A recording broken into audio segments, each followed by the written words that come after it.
Well, right now, not any of those, but back at this report that we're going to talk about, it's probably Fall Guys. It's probably Fall Guys. Ross, what's your prediction? What's the top Twitch game right now by the numbers? What is it? Oh gosh.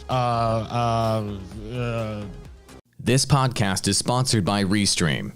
Why live stream to one platform when you can simultaneously live stream to every platform to discover new audiences faster using Restream.io?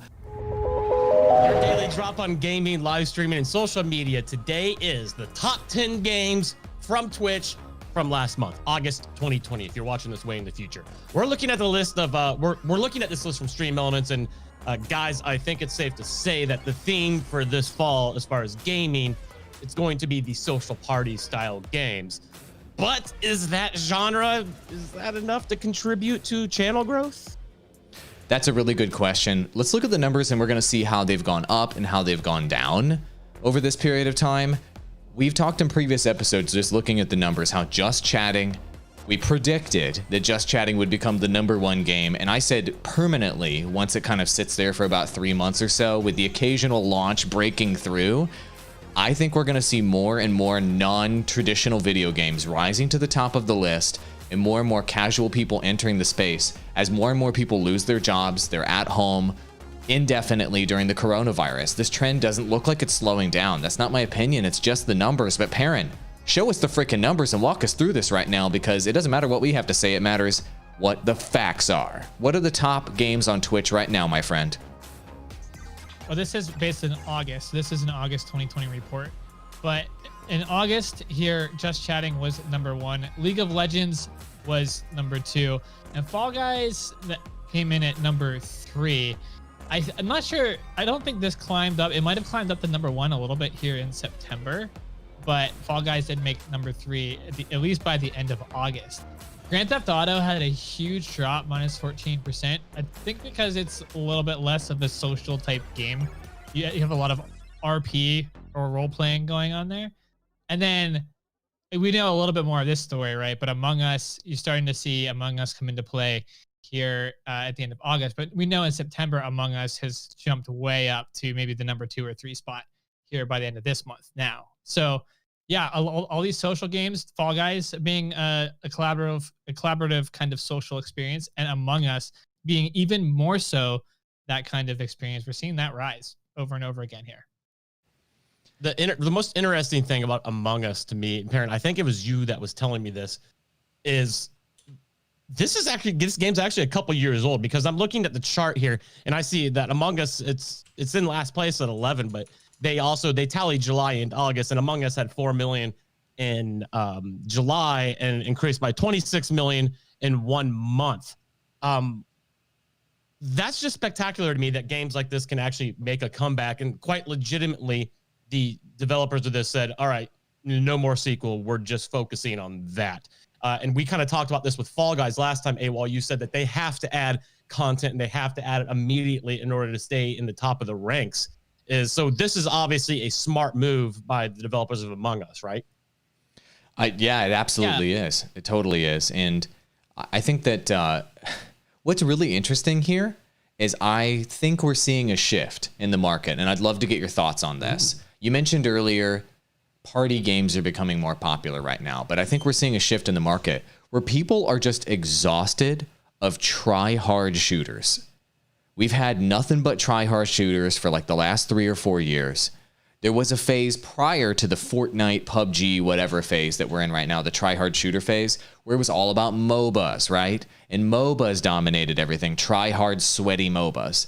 These phases appear, based on historical precedent here, they appear to move in 3 to 4 year chunks. So the original streaming trends were MMORPGs when Twitch got started for the first 4 years.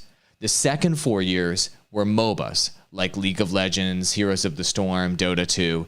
The third 4 years here look like it's try-hard shooters, the third or 3 or 4 years. And it looks like the fourth quadrant here, the next phase that we're moving into, 2021 and beyond, are going to be more casual games, party games, and social games. It looks like this could be the trend, with Just Chatting, Fall Guys, Among Us, and others potentially rising to the top, and that being the next phase of streaming moving forward. We can't be absolutely positive, but it looks like that's going to be the case. And when we move between these phases, one thing I want to say to our audience before, I want to get your opinions on this. When you move from MMORPGs to MOBAs to shooters, that doesn't mean that MMORPGs, MOBAs, and shooters will go away forever and they won't be on the top 10 list for, forever. That's just not how it works. As you can see, the list right now still has the remnants of those old games that are still at the top. If you're at the top of your particular genre, you'll probably stay there for 10 plus years, like League of Legends, like Dota 2 on the list, etc. Like Fortnite will be up there for a long time. But as we move into these phases, people's tastes, they just get tired of the same freaking games. I think we're moving into a new, more casual, more party games phase. In 2021 and beyond, this is actually, I think, going to be the big genre that pops.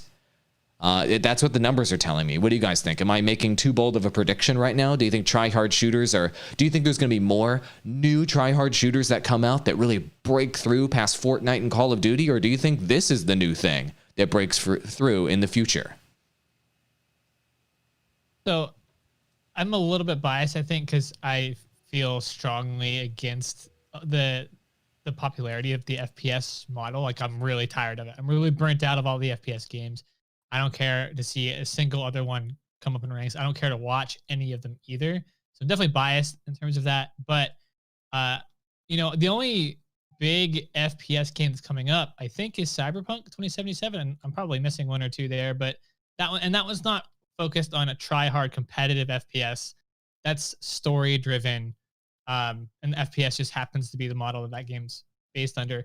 I do think you will see less new FPS competition, except for additional Call of Duties coming back into play, as they always do. I think MOBA will continue to stay the same. Party games are the new hot thing, and I think you're right, and that trend will continue to stay. We're going to see a lot of developers try to emulate what happened with Fall Guys. We're going to see a lot of developers try to emulate what happened with Among Us, especially since Among Us was a lot simpler of a game to produce than something, say, like Call of Duty Modern Warfare. So I think we're going to see a lot more of that come into play. Now, whether or not they're going to hit the top charts on Twitch, I don't know. But I would agree that the FPS model is somewhat diminished. For example, another game came out. I'd say the BR model is a bit diminished too, because we had Spellbreak, which is a combination of a battle royale and an FPS, and it went up in the chart a little bit, but it went back down. And you can tell that even a game like that, it fizzled fast. It fizzled fast. Yeah. Even Fall Guys, though, Fall Guys is high right now, but Fall Guys has been fizzling fast too. But only, I think, because Among Us is coming in this month and stealing its thunder. So there's only seems to be room at the top right now for one big party game. So there's not a whole lot of breathing space in this list. That totally makes sense. Go ahead, Ross. I want Ross's hardcore analysis here. You kicked off the episode with this idea. Oh, yeah. Do you think party games are the next phase here? Do you see this being the next trend? Are all the developer rooms, all those boardroom tables, they're talking like, how do we turn Overwatch into a party game? And they're like, holy crap, how do we turn Fortnite into a party game? How do we turn everything that we have right now into a party game? Just like they had the same discussions about how do we turn everything into a battle royale? Yeah, I'm sure those discussions are happening. And I think FPS is down this year. And look, if I remember correctly, I could be wrong on this. Going back towards the end of a generation of consoles, we always kind of come across where we see first-person shooters start performing a little slower. I feel like the FPS titles are going to be down this year. Obviously, we're going to have a boost when the new Call of Duty comes out. That's going to be a given. But overall, I think it is going to be a little down this year, but next year, I think we can start seeing that revival, just like we always do when new gen consoles come out with the updated graphics. More people are wanting to experience FPS on that. So I think we will see a boost starting next year. But for now, yeah, party games are all the rage, and they should be. We've had a couple people in the comments here that I've noticed talking about, with COVID, that this actually makes sense that the party games are so popular right now. And I think there is some truth to that. I think that should definitely be tossed into the equation, that people are not getting the socialization that they used to. You're not hanging out with your friends. This is an easy opportunity to spend time with your friends, have some good, clean fun. It's a perfect scenario for these games like Fall Guys and Among Us to come back into the mix. I honestly, all I want out of this is give me another Mario Party game. It's time. It's time. I mean, obviously Mario Party will do okay, but as we know, Nintendo's stranglehold on the creator community makes it so that it's almost impossible for most creators to just pick up one of their games and promote it and make it popular. So even though Nintendo has been the king of social games and party games in the past, in terms of let's say what you think about when you think about party games, I don't think that they will ever be the king of streaming for their games, simply because they view streamers and streaming and creators as a threat rather than an ally. And so Nintendo is really dropping the ball in that regard, but you know what? They're making tons of money. Let's talk about the upcoming games really quick and how they may fit into this list that we have right now. Because we've got upcoming games, big ones that are going to be big for creators potentially, that will fit into a lot of different categories. And none of the big upcoming games that we know about are social games. These are the kinds of games that are going to be promoted with big trailers and everybody's going to flip out, right? And so there are upcoming shooters. You didn't mention, obviously Cyberpunk 2077 is going to be a shooter, but the RPG element comes out this year. The multiplayer element won't even come out until 2022. So we're not looking at an actual Cyberpunk shooter really for years. Halo Infinite delayed indefinitely. Maybe it's 2021, maybe it's 2022. And we don't even know if we're going to get the multiplayer for that game next year.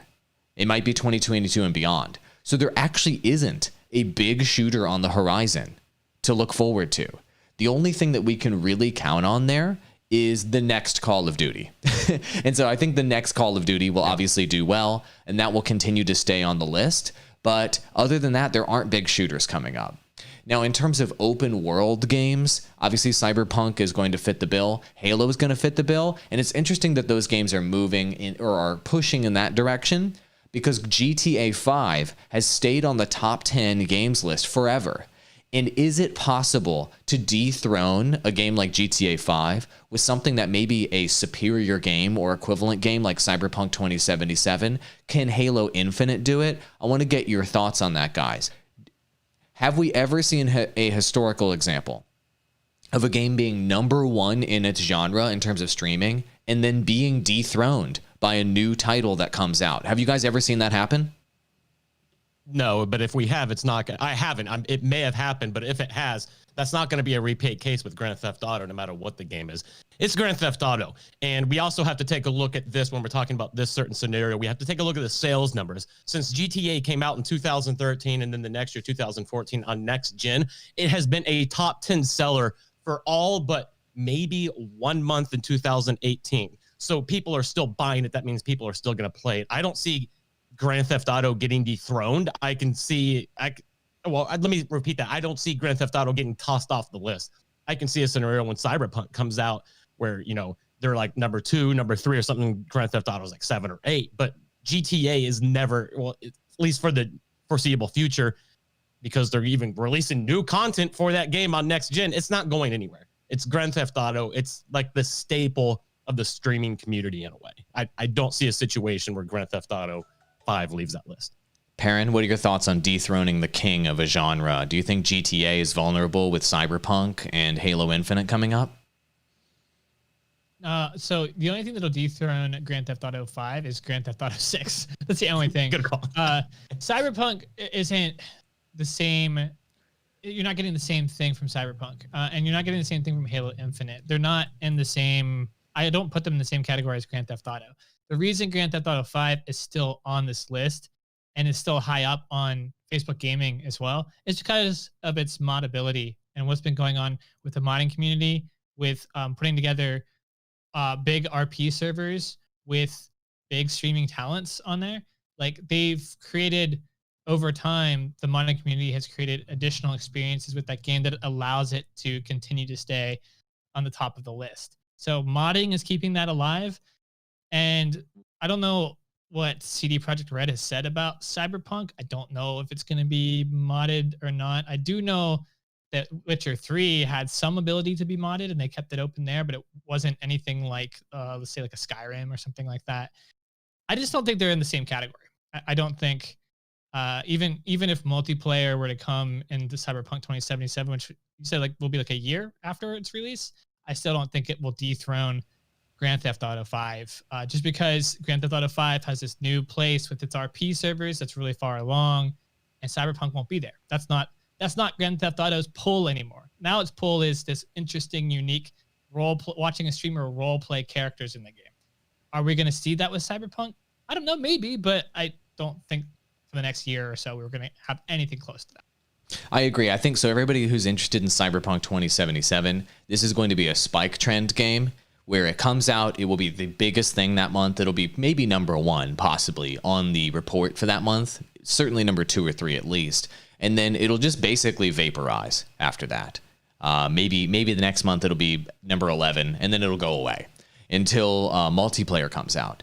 And maybe it'll get minor pops in the future. Cyberpunk 2077 as new DLC, as new story content is released for the game, for the main the main story-based game, single-player game, but the game isn't going to pop in terms of streaming until multiplayer comes out. It's at least 2022. It might be beyond that. You know, CD Projekt Red's going to take their time. They're going to make sure that multiplayer is solid before they go multiplayer. So Cyberpunk, I don't think, is going to be a major factor in terms of streaming at all, unless we see some sort of crazy cultural phenomenon, like you're saying with role-playing, or unless Cyberpunk 2077 single-player is so compelling and there's so much content and so much to do in the game that it makes it so dense that you could maybe stretch it out for up to 6 months of exploring it and completing it. Maybe the game is like that. Probably not. So Cyberpunk's going to be a spike trend, and then it's going to vaporize in terms of streaming. And I agree. So we have never seen, not ever, a game emerge and dethrone the king of that genre in any of these genres. League of Legends has always been the king of MOBAs and always will be. World of Warcraft has always been the king of MMORPGs and always will be. And Fortnite is the king of shooters and always will be. It just is. Like, new games come out, they're more popular temporarily, and then look at the freaking list. Oh, Fortnite pops to the top again because Fortnite's the king, and it always will be the king, and it will never be dethroned. People are going to disagree. They're going to be like, no, Call of Duty AWOL, Valorant AWOL. No. Just know you're wrong. It's number 1, and nothing will ever dethrone it because we've never seen an example of a game that is king of a genre get dethroned. Ross, get us the hell out of here. Awesome. This was a fantastic episode. You know what to play now, or at least what to attempt to play. Go listen to us anywhere: Spotify, iHeartRadio, iTunes. Leave us a nice rating there at Google Podcast. Watch the replay on YouTube. We will be back tomorrow. Have a great day. Real quick, restream.io, link in chat, $10 off for streaming on all the platforms, baby. All the platforms. They're right here. Restream, grow faster, figure out what platform's going to work for you. It's not just about the games, it's about the platforms. Restream every